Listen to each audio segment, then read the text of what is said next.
My BF forced me to accept that he moved his entire family into our new home while I would likely be paying for almost everything.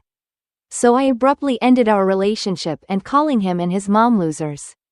It all started with an overwhelming sense of frustration that had built up over time, simmering just beneath the surface until it was impossible to ignore.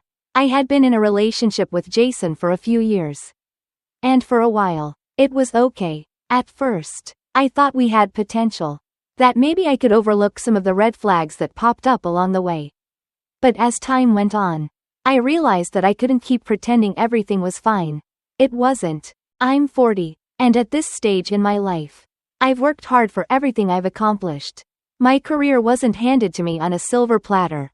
I fought for it, sacrificed for it, and I finally reached a point where I could take a breath and start planning for the future I wanted. A future that included slowing down, relocating to be closer to my family, and enjoying the fruits of my labor. Jason, on the other hand, seemed stuck in the same place he was when we first met. He's 39, and while he had a decent job, it always felt like he wasn't as driven or ambitious as I would have liked. I tried to look past that, thinking that maybe he just needed time to figure things out. After all, everyone's path is different, right? But as we got closer to our engagement, things started to change. Jason came from a family riddled with issues, trauma, a messy divorce between his parents, and siblings who never really got their act together. I don't mean to be harsh, but they were all, for lack of a better word, losers. His sister had a cosmetology certificate but refused to get a job, claiming she needed to be a stay-at-home mom, even though she was always angry about the lack of child support from her ex. His two brothers? Both were musicians who barely scraped by, one working at a hotel and sending his pregnant girlfriend back to live with her parents, and the other living a man-child lifestyle, bouncing between gigs that never paid enough. I started noticing that Jason's priorities always seemed to revolve around his family. Anytime I made progress in my career or got a new opportunity, he immediately tried to insert his family into the equation. When I mentioned starting a food truck park, he wanted to bring his mom in to run a food stand. If I landed a new client, he'd suggest that his brothers get hired, despite the fact that they were completely unqualified for the work I was doing. It became clear that every time I moved forward, Jason wanted to drag his family along, no matter what it cost me. It wasn't just irritating, it was exhausting. I had worked too hard to reach this point in my life, and I wasn't about to let Jason and his family ride my coattails. He didn't seem to understand or care about the sacrifices I had made. It was always about him and his family, never about me or my needs. Last year, things came to a head. I had a big deadline for a project that I was working on, one that could really boost my career. My kids had already flown out to visit my parents for the holidays, and Jason had promised to drive us down to join them once I finished my work. But when the time came, he went Mia. I was left waiting, anxious and frustrated, until I finally decided to drive myself. I was exhausted, and the drive was grueling. But I made it there for Christmas. That should have been the breaking point for me. The fact that he left me to handle it all on my own, with barely an apology, spoke volumes. Fast forward to this year, and things were supposed to be different. I was finally moving forward with a new opportunity that would allow us to relocate and start fresh. I had found a great job closer to my family, and I was excited about the future. Jason, of course, was enthusiastic too, until he started talking about his family again. He wanted to move his entire family into our new home. At first, it was just a suggestion, something he mentioned in passing. But then it became a real plan. He talked about converting the family room into an extra bedroom for his siblings, his mom, whoever needed it. And suddenly, I realized that this wasn't just a temporary arrangement. He wanted to bring them all into our lives, into my space, and expect me to support them. And who would be paying for all of this? Me. I confronted him about it, and things got heated. He didn't seem to understand why I was so opposed to the idea, why I didn't want to spend my hard-earned money supporting his family. To him, it was just a given. Family helps family. But his family wasn't my responsibility. I had my own kids to think about, my own needs, And I wasn't about to let his freeloading siblings and mother take over my life. We had a serious conversation about it. And I was as blunt as I could be. I told him I didn't want his family living with us. And I didn't want to support them financially. I told him that I was losing respect for him. That his behavior showed me he had no respect for my sacrifices or my accomplishments. He stormed out of the house after that. But I didn't care. I was done.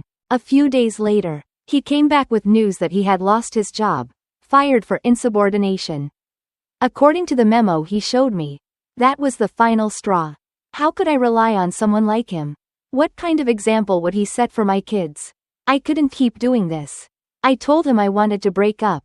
Of course, he didn't take it well.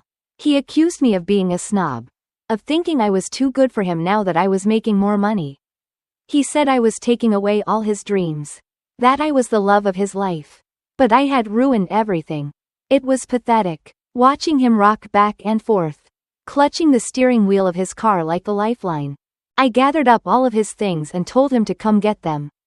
But he refused, so I drove to his mother's house to drop them off. And that's when she confronted me. She called me a wolf in sheep's clothing, accused me of tearing their family apart, and said I was just a goody two-shoes, pretending to be something I wasn't. I lost it. I told her and all of her kids they were losers. Jason keeps trying to contact me, sending me information about couples therapy, asking me to reconsider, but I'm done. He won't even remove his car from my garage or his heavy gym equipment. He's refusing to take his things because, in his words, I disrespected his mother. But here's the thing, I don't care. I'm tired. I've given him more chances than he deserved. And I'm not going to waste any more of my time, energy, or money on him or his family. I'm ready to move on. And I'm not looking back. AITA for refusing to help my brother pay for our mom's surgery? I've always had a complicated relationship with my older brother, Tim. He's the responsible one, the one who stayed close to home, took care of things when they got tough, and never seemed to hesitate when mom needed help. Me? I took a different path. One that led me to another city, scraping by on an income that never quite matched my expenses. So when the news hit that mom needed a knee replacement, I knew the spotlight would turn to me at some point, and I dreaded that moment. It wasn't that I didn't care. I love my mom deeply. She's been there for me through thick and thin, always supporting me even when my life didn't turn out the way I'd planned. But when Tim called and told me about the surgery, and then asked if I could contribute half of the out-of-pocket expenses, my heart sank. The total cost, after insurance, came to $12. That meant he wanted me to come up with $6. $6,000 I didn't have. $6,000 that might as well have been $1 million given my financial situation. I felt a rush of anxiety just thinking about it. Tim, on the other hand, lives in a big house, takes vacations several times a year, and seems to have no financial worries. It's hard not to feel envious of how well his life turned out, especially in moments like this. But envy aside, I'm struggling. I've been trying to stay afloat for years. I took out a loan just to keep my car, which I need to get to work. My bills are always piling up, and any extra money I do have goes toward paying off debt. The idea of forking over $6 just wasn't possible. And when I told Tim that, I could hear the frustration building in his voice. You have to help, he said. This is mom we're talking about.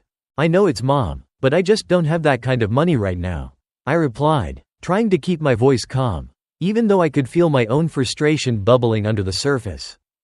Take out a loan, he said, like it was the simplest thing in the world. I couldn't believe he said that. I had just finished telling him that I was barely managing with the debt I already had. And now he wanted me to add more to the pile? The thought of taking on more loans was terrifying. I'd seen what it did to people. How debt could swallow you whole, leaving you in a constant state of anxiety. But Tim wasn't having any of it. He launched into a tirade about how he's been taking care of mom on a day-to-day basis. How he's the one driving her to doctor's appointments, picking up her medications, making sure she's eating properly. And he's not wrong. He does carry the bulk of the caregiving responsibility. And I live in another city, so I'm not there to help with any of that. It's not about the money. It's about showing that you care, Tim said. His words stung, even though I knew they were coming from a place of stress.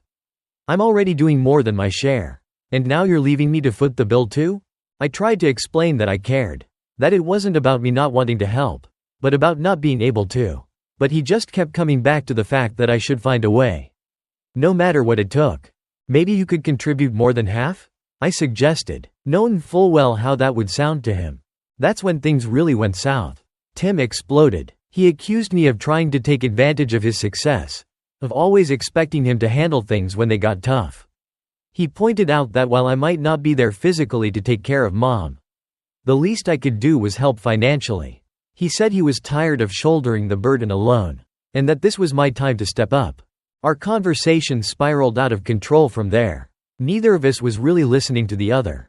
Both too caught up in our own frustration to understand where the other was coming from. By the end of it, Tim was talking about cutting ties with me altogether if I didn't come through with the money.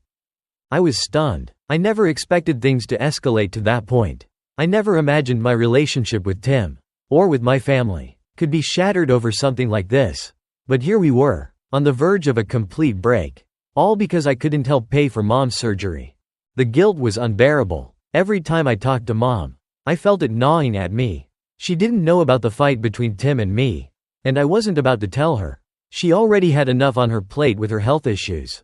But keeping this secret felt like a weight that I couldn't shake. In the days that followed, I found myself questioning everything.